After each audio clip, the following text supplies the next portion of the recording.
Ladies and gentlemen, legal notice number 18 of 2024 gave us guidelines, or rather, guidelines from the National Treasury regarding matters on valuation of assets held by pension funds and fund managers regarding holding to maturity versus mark-to-market. And we want to get some clarity on this. We are joined by Anthony Kiaraho, who is an Assistant Director at the Retirement Benefits Authority. Anthony, asante.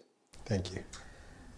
For those of us who are not familiar at all with hold to maturity, mark to market, what does this speak to and why is this particular change important? Okay, the provisions relate to the valuation of financial assets. More particularly, most commonly bonds. That's the most common financial asset that is held by a retirement benefit scheme and many other investors. So there are various ways in which you can value financial assets, and usually they'll be valued using either their intrinsic value or what they will fetch when they are sold. Yes. So mark to market will be speaking to what they will fetch if they are sold in a particular market. That is, if they are tradable in a market and there is a market for it, a ready market. Hold to maturity will be looking more at intrinsic value and the cash flows that can be realized from that financial instrument. Basically, this is not a very big change.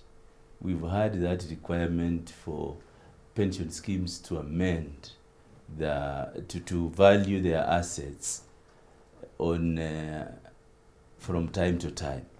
Now, the legal notice basically just clarifies that during valuation, where a scheme is holding for up to maturity, then we are going to use amortization method.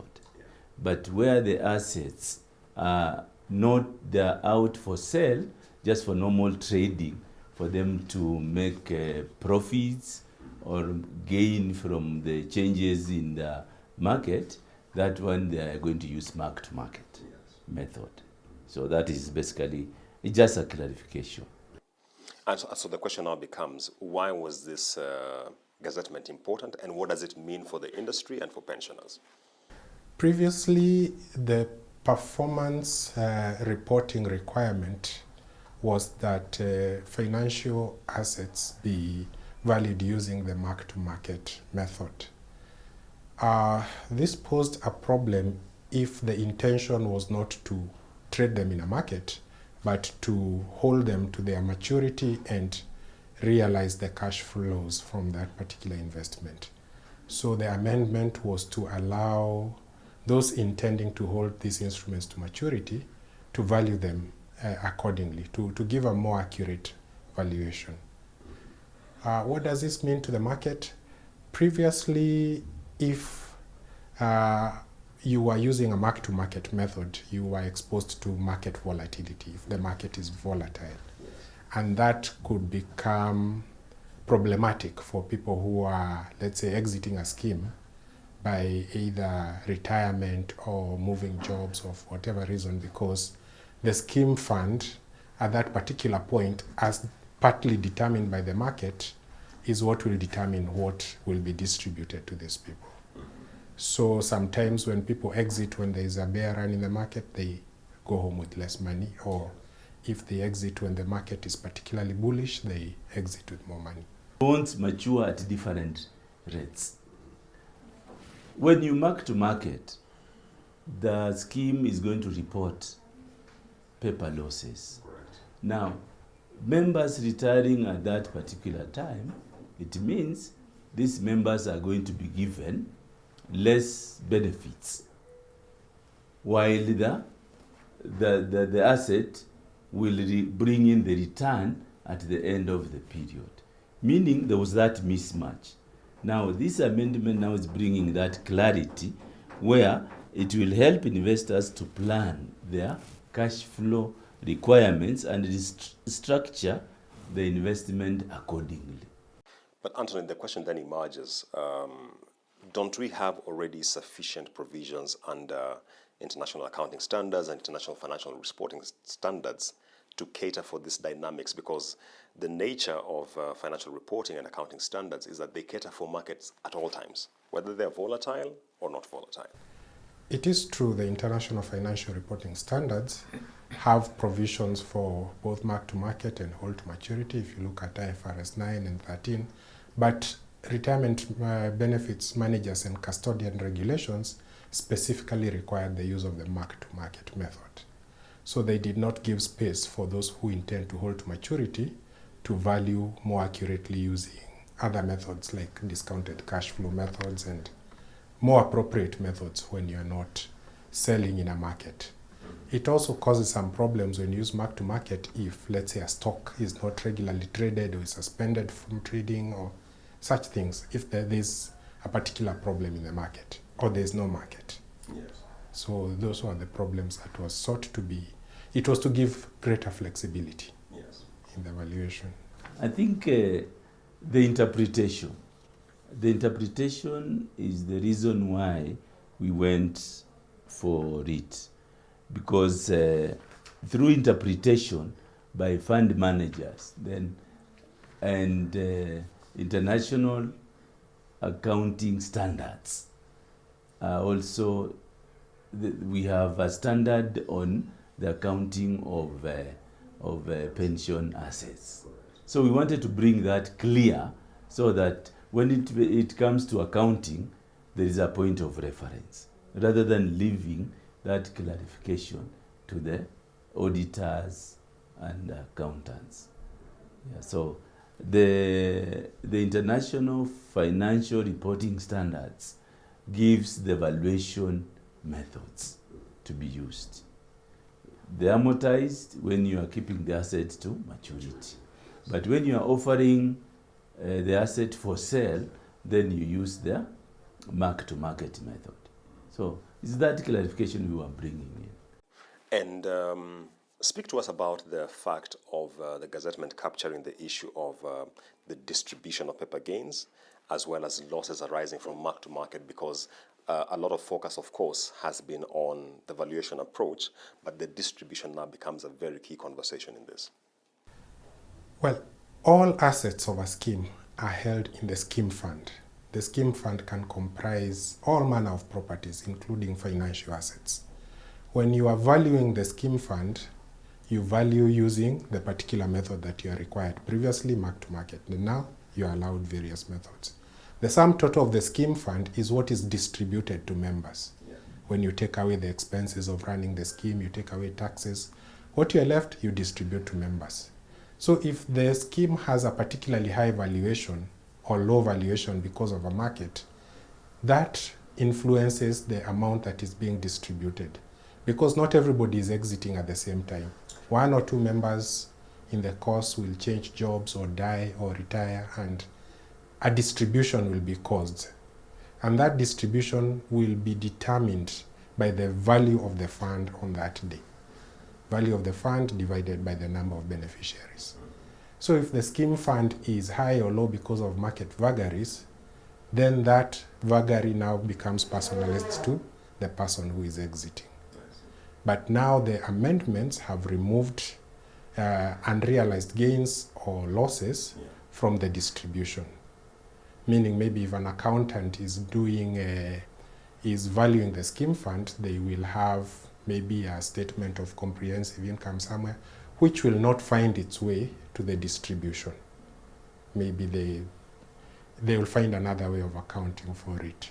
Okay. This amendment basically is in accordance to the International Financial Reporting Standards, IFRS 9, and where if an asset is kept to maturity, amortization method.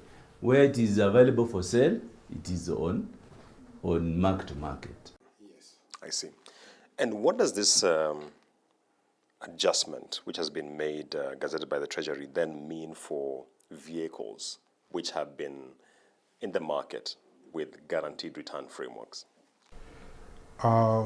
Mostly guaranteed funds. Guaranteed funds also have underlying financial instruments, but guaranteed funds are not principally affected by these amendments. They they fall under a different framework for regulation and reporting because they are principally insurance products. And they give a steady guaranteed return irrespective of the performance of the underlying asset. But what this amendment will probably cure is maybe a perception issue. Yeah.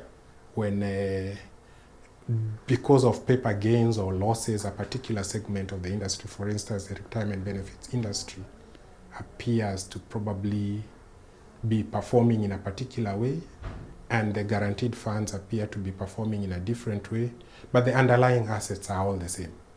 So this probably arbitrage will be removed from, or maybe a mismatch in reporting. I see. There has been the view that what could have triggered this is the fact that in the recent past we have seen a lot of appetite for short-term instruments in the fixed income market. And for the sake of our viewers, fixed income is treasury bills and bonds. And maybe because of the provision of clarity around holding to maturity, this should then begin to create that, to address the challenge we are seeing around the skewness or the inclination towards the short term. Is that a fair assessment?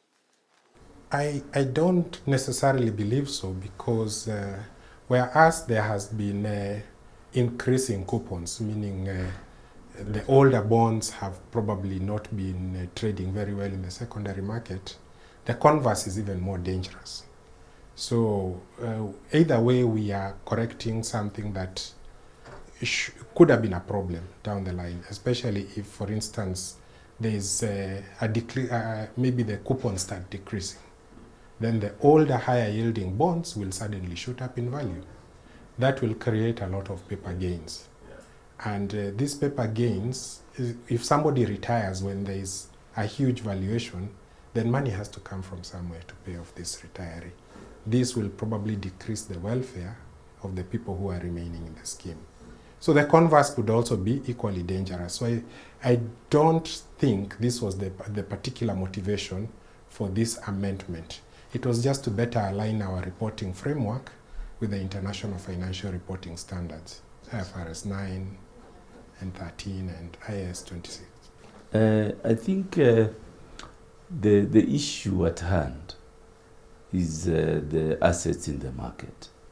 Because at the moment, you may have witnessed there is very little in terms of assets being presented for sale. Yes. Now, the depressed returns, just as I've indicated, is as a result of the valuation method.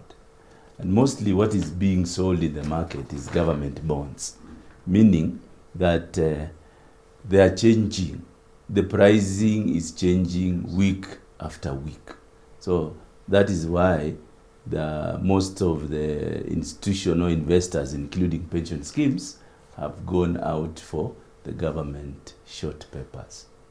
Yeah, because of late we have not witnessed other papers being issued in the market, which longer term, which pension schemes would easily go for them.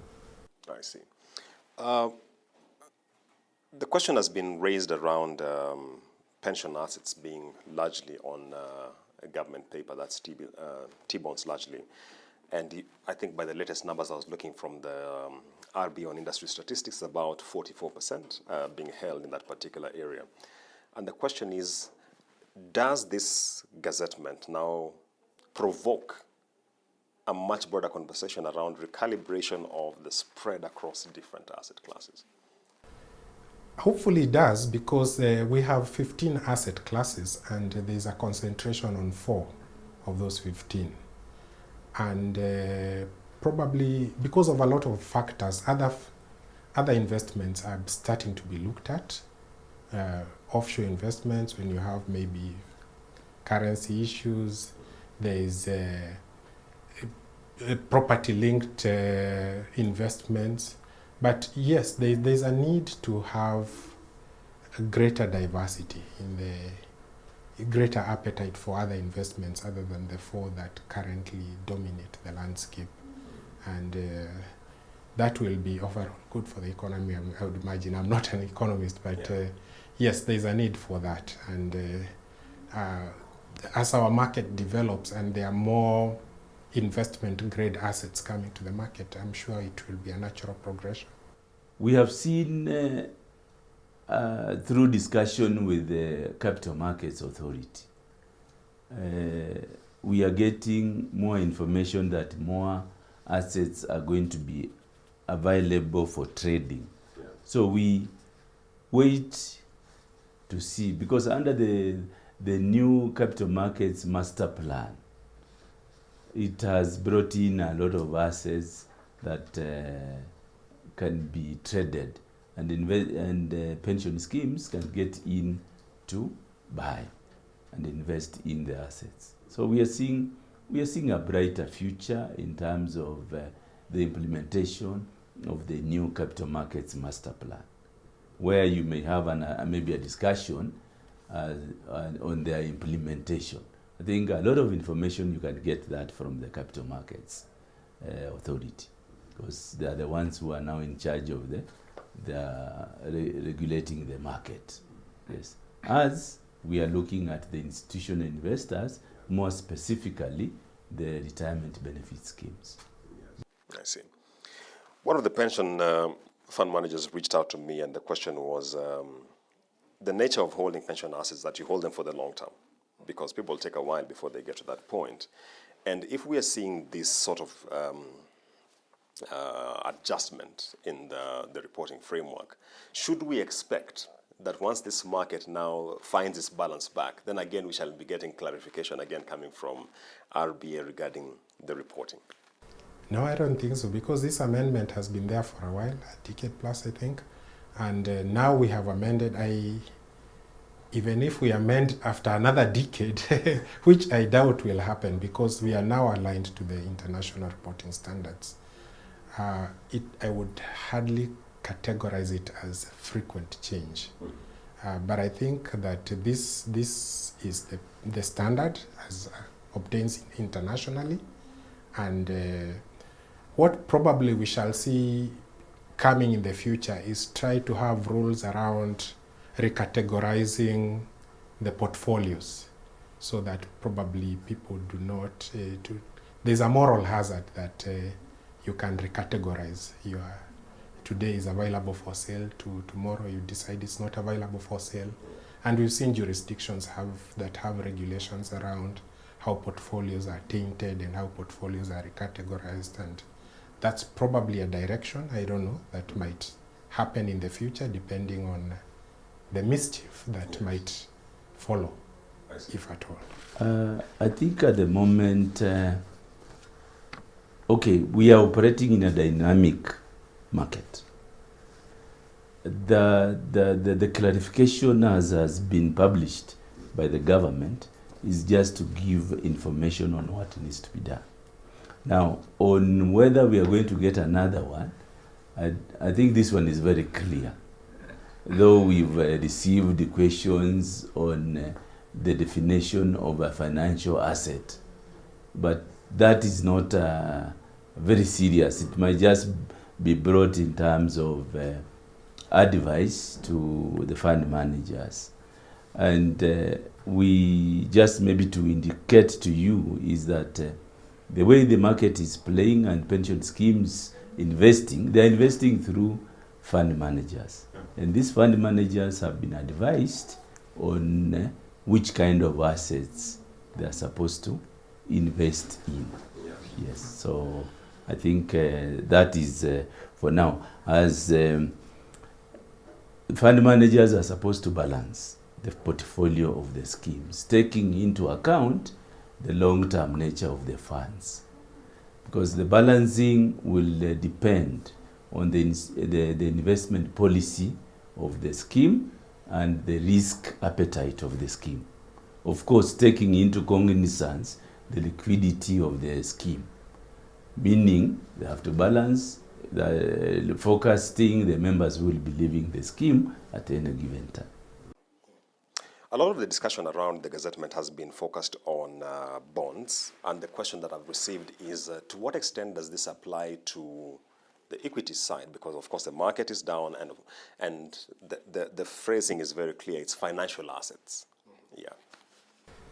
For equities, usually they lend themselves to mark-to-market valuation unless, of course, they are not traded or their trading has been suspended, or you hold probably the entire company, or you hold a very significant portion of a particular share that a mark-to-market method might probably no longer be appropriate, and you might have to look at the intrinsic value of the company. At the moment, it appears that equities will always lend themselves to mark-to-market valuation. But of course, the final call will be for the accountants, who will have to apply their best judgment when they are valuing, and of course, the international standards. Okay. Finally, if there's one thing which you feel the general public should take away from this amendment, what would that be?